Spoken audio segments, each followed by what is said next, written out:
Overseas Department established by the British Indian government was dismantled and replaced with consular institutions that tended to see these people as mere liabilities. The second factor has been the alliance between China and Pakistan, which has kept India busy in South Asia. John Garver argues that Sino-Pakistani relationship has probably been the most durable of all of China's foreign relationships.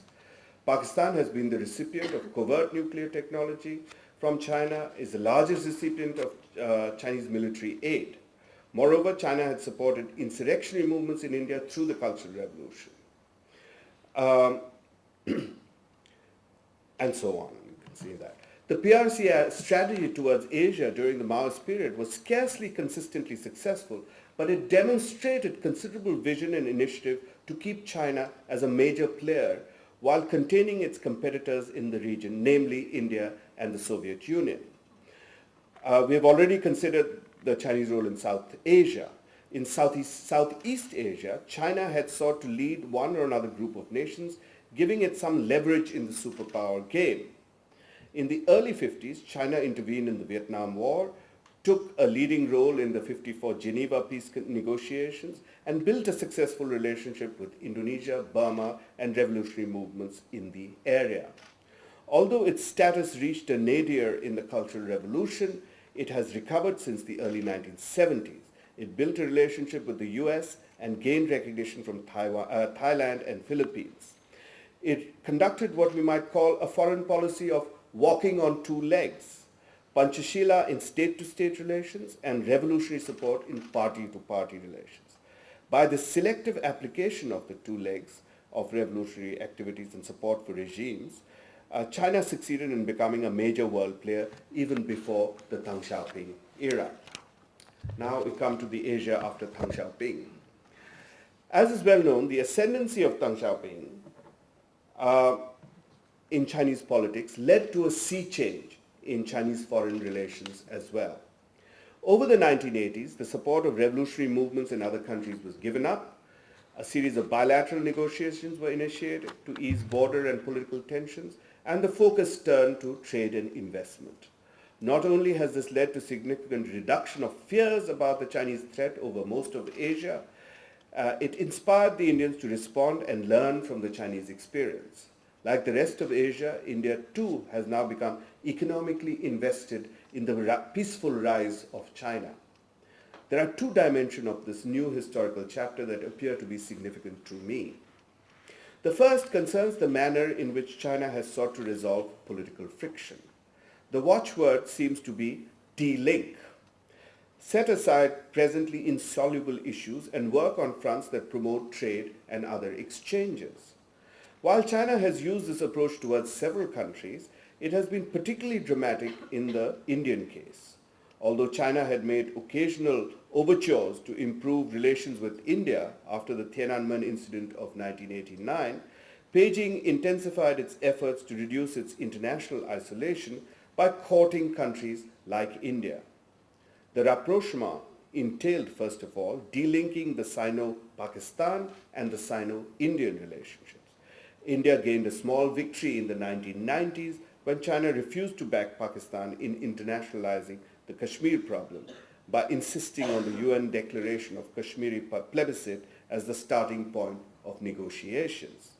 The Himalayan border issues were also delinked from other matters, and in 1990, China and India cooperated in the London Conference on the depletion of the ozone layer, jointly pressing the developed countries to transfer necessary technology to the developing ones. Delinking has not necessarily led to a reduction in China's support, including military and nuclear support for Pakistan. Nonetheless, it is unquestionable that Chinese and Indian relations have improved to a degree unimaginable 10 years ago and have even weathered the nuclear tests. China has since recognized Sikkim as Indian territory. The two countries have opened the Nathula Pass, made great progress. Well, this progress on the border problems is an interesting issue. It keeps getting put back to the back burner and brought into the middle burner and it goes back and forth. So that's a complex one. But it has made progress. And most of all, of course, the escalated trade between the two countries from 3 billion in 2000 to 20 billion in 2006 to probably 35 billion this year. Although still relatively small in comparison to China's trade with many other countries, at 49%, the growth rate of Chinese-Indian trade since 2000 is far more rapid than China's global trade growth of 22% from 2001 to 2006. According to Jibin Gu, the Chinese-Indian trade is expected to touch 200 billion in a decade or so. Moreover, the two countries' investments in each other's economies have grown rapidly. Over 150 Indian companies set up over 1,000 projects in China, and since 2005, India has become one of the most important foreign markets for Chinese enterprise project contracts. Indian and Chinese companies have contracts in each other's countries worth 12 billion US dollars. The Indian Minister of State for Commerce, Jairam Ramesh, has popularized the notion of Chindia, right? A formation that combines the relative strengths of India and China in the world economy. Whether or not such a formation can emerge, there is no shortage of essays touting the unbeatable strength of companies capable of effecting such a combination. As Subir Roy has put it, Indians are good at the soft stuff, this goes well beyond software, and Chinese are good at the hard stuff. Large Chinese firms have size and technology, Indians have managerial skills, research and development expertise, and free markets, etc. There have also been several instances of Indian and Chinese cooperation in the economic realm, but there's, of course, the realm of competition still looms larger. In Southeast Asia as well, China has succeeded in isolating contentious issues such as the Spratly Islands and other broader problems that have long given and has long given up its support for radical changes to Southeast Asian states. Needless to say, China's warm embrace of global capitalism and indeed of the neoliberal order in the world has not steered it towards support of more democratic regimes. This brings me to the second point of historical significance. China's own example does not support the idea of relationship between liberal institutions and growth, and its historical critique of India's development and soft state leads rather to the opposite conclusion. Indeed, China's rise presents the latest and perhaps most dramatic illustration of the alternative to the Washington Consensus. It has combined spectacular economic growth with a strong and activist state in the economic domain. Given the strong correlation between domestic institutions and foreign policy, it is not surprising that the PRC supports monarchical and militarist polities in South Asia.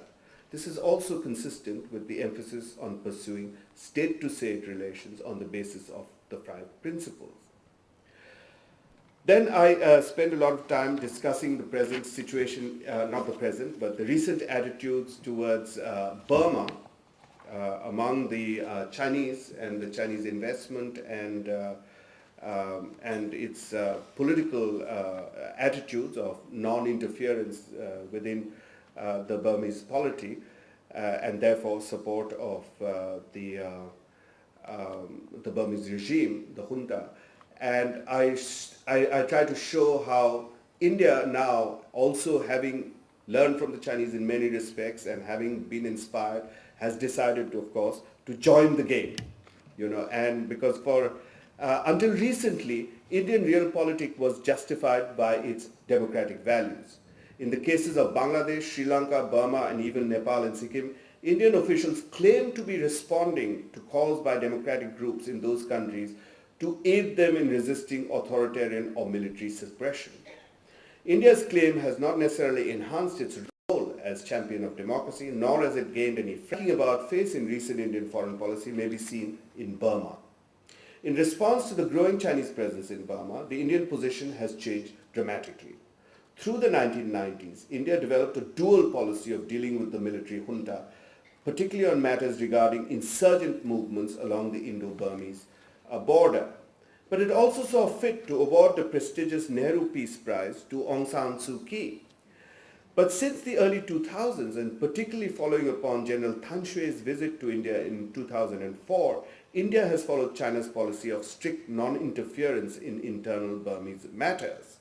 During the recent crackdown on monks in September 2007, the Indian government limited itself to expressing mild statements of concern. Moreover, India's equally warm embrace of global capitalism in recent years has also induced its leadership to make deals with the junta regarding security, energy, trade, and infrastructure projects, including a US $150 million gas exploration agreement concluded in November 2007, 1 month after the crackdown, or 2 months or so. Whether we judge this development to be an exercise in delinking politics from economics and state rights, or as abandonment of the democracy movement, depends, of course, upon one's point of view. Writing before 2001, John Garver laid out several possible scenarios for the future of India-Chinese relationship. Arguing against what became the common wisdom that recent trends in Chinese foreign policy suggest that China would permit India to develop South Asia as its sphere of influence because of its greater interest in trade and economic relations, Garver opts for what he regards as the more consistent historical view, that the growing gaps between Chinese and Indian strength and influence would reduce Indian autonomy even within South Asia, and that India would probably become a junior partner to China in the region.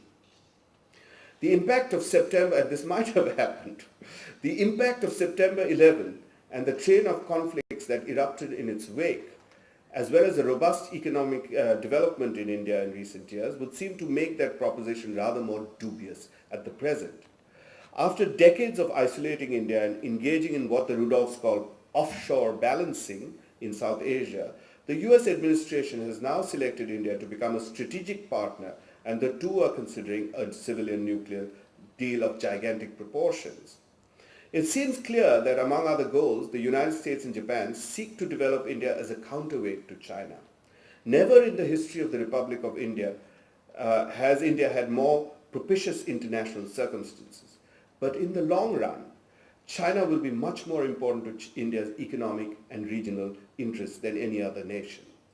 Moreover, while it may be true that China continues to increase its presence in South Asia by its observer status in SAARC, for instance, it is also true that India is becoming involved in a similar way in Southeast Asia, as for instance in the ASEAN plus 6 formation, where it is seen as a balancing factor to Chinese dominance. I share Michael Vatikiotis' view that Sino-Indian relationship will in the near future be much more important to Southeast Asia. A healthy relationship between the two states will benefit South Asia by, according to Vatikiotis, reviving the historical synergies that were generated before the era of Western colonialism. Finally, what about the ideals of the decolonization movement with which I began this analysis? With China and India having joined the neoliberal world order, we appear to be back in the Westphalian system, which creates a competitive pecking order but offers no alternative vision or route for the dispossessed and politically oppressed. Is the emancipatory moment of decolonization over? The world may now be absorbed in the encompassing system of competitive states, a self-enclosed legal and epistemological system.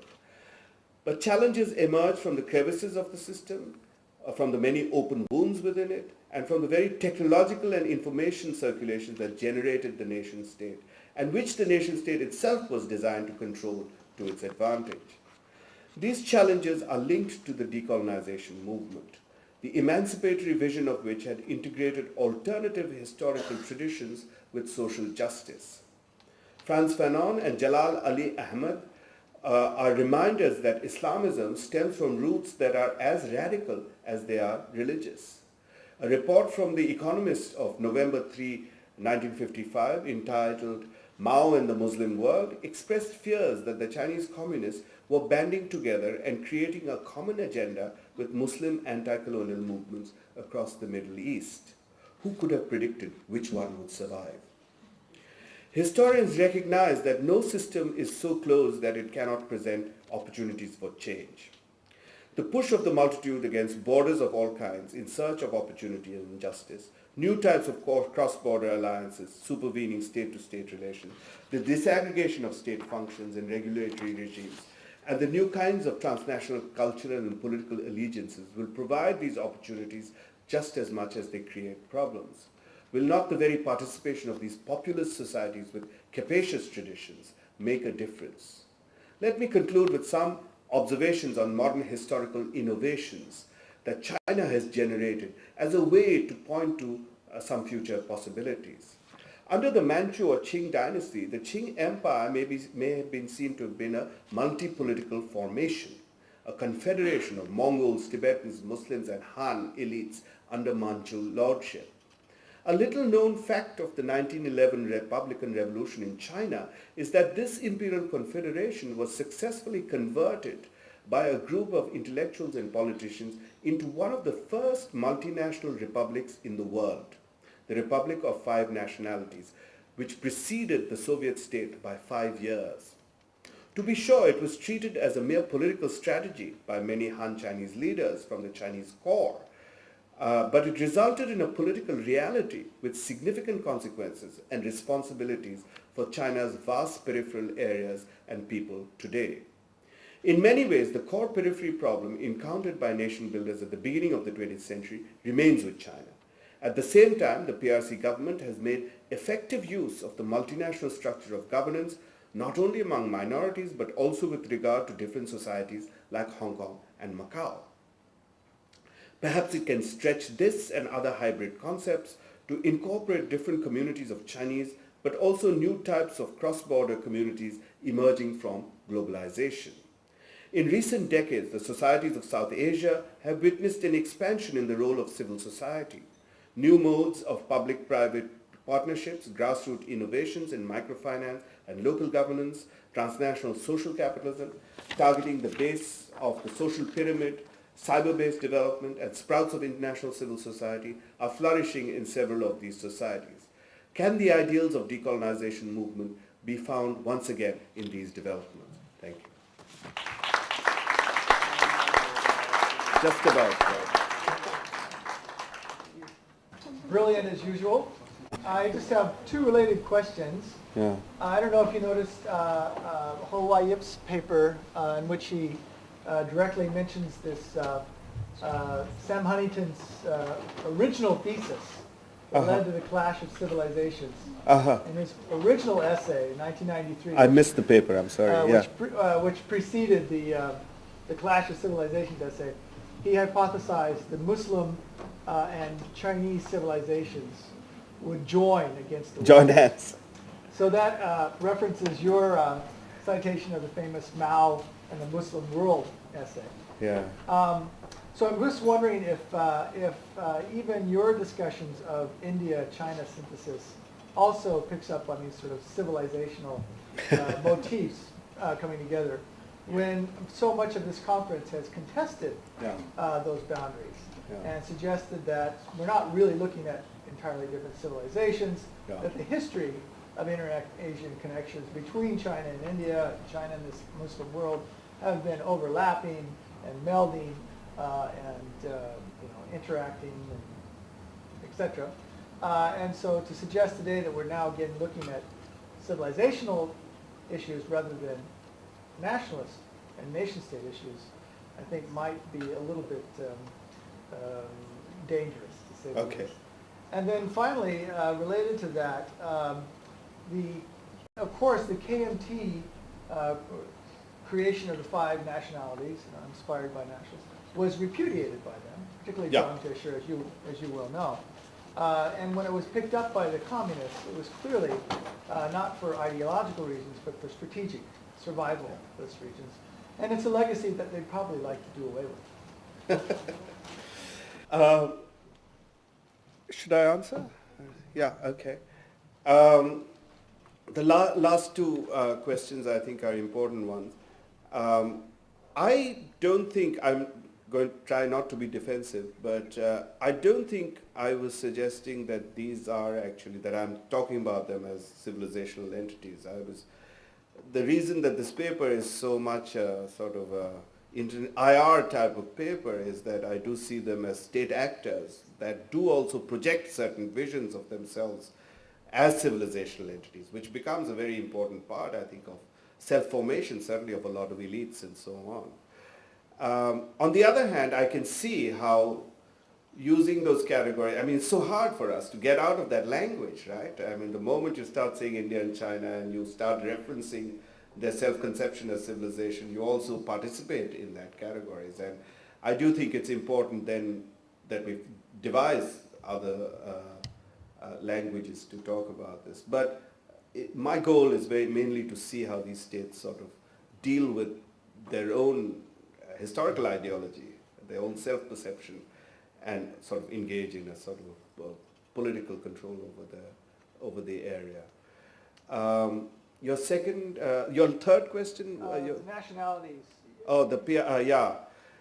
I think that that may be, and that it may be that these states would rather not have these nationalities and all of those guys, that these regimes would rather not have these nationalities. But on the other hand, I think that what happens is that these categories take on a political reality of their own and really develop a logic. I think you see it, I hope I'm not simplifying, we don't seem to have many Sovietologists here, but anyway, there are. I'm sorry, yes, there was a whole workshop on the post-socialist stuff. But there's something where the Soviet Union created nationalities and became such a reality that it overtook the Soviet reality, right? I believe very much in the sort of the political life of categories that emerge and develop. And I think that something like that has happened in China too. And it's a very interesting, I'm doing a paper on this whole idea from the Wuzhukongha, the Republic of Five Nationalities, to the present. And it's really a way of talking about center and periphery in China, especially with its reemergence with coastal China being developed, which sort of reinvoked. But what they have is actually the political formulation of the multinational republic, which then causes reinvestment. I mean, this once again, the great development of the West and so on, is really a response as much ideologically to the structure, politically and ideologically, that you have to reinvest in these peripheral regions. And to some extent, the national logic is what produces this kind of responsibility, or this, if not necessarily responsibility, that's too romantic a word, but certainly produces a certain policy of reincorporating these guys, however asymmetrical that reincorporation may be. So that's how. Magnus. Thank you for your paper. You talked about spheres of influence in South Asia and Southeast Asia. Could you comment a little bit about possible spheres of influence, Chinese Indian, here in the Middle East? Because I've noticed in the Chinese news agency, Xinhua, the English website at least, has really, the discussion on the Middle East is much greater than it was, say, 5 years ago. Yeah. I'm afraid I can't. I might have in another context, but with this room full of experts, I don't dare. It's not an area that I have much expertise in. But perhaps somebody else can talk about that. I think it would be a very interesting area because in some ways, I'm talking about it anyway, right? In some ways, I mean, the older historical connections of India, and especially west coast of India with the Middle East, Dubai, for instance, and so on, is self-evident. But yet the Chinese are it's much more a top-down, a strategic, and I guess a Xinjiang extension has developed interesting relations. I think Iran is a very interesting sort of point, I mean, in this whole relationship. But if somebody else could speak to that, it would be very interesting, I think. Jackie. Could I speak very easily? Because I am here and I have been here for 5 years, and I am a China person. What I have noticed is that China definitely sees itself as having very growing relations with this region for strategic reasons, but also for oil reasons. But then with India, it's more cultural, and it's very, very strong. The ties with India are extraordinary and so multifaceted. It really is extraordinary. Like with our students, Indian culture has influenced their own culture so much, and in some respects they are cognizant of that. In other words, if you ask them, what's a typical Emirati food? They say biryani. Yeah. But at the same time, obviously in terms of business ties, it is serious. But I mean, personally, I'm fascinated by these growing ties that are both subtle and quite obvious in the China case. Like before Hu Jintao went this very important trip to Africa recently, he stopped in Dubai on the way. And personally, I found that very significant, not to mention the huge oil things. And it's very much vis-a-vis the United States, which of course is getting very nervous about the whole thing. I think Brianna would be something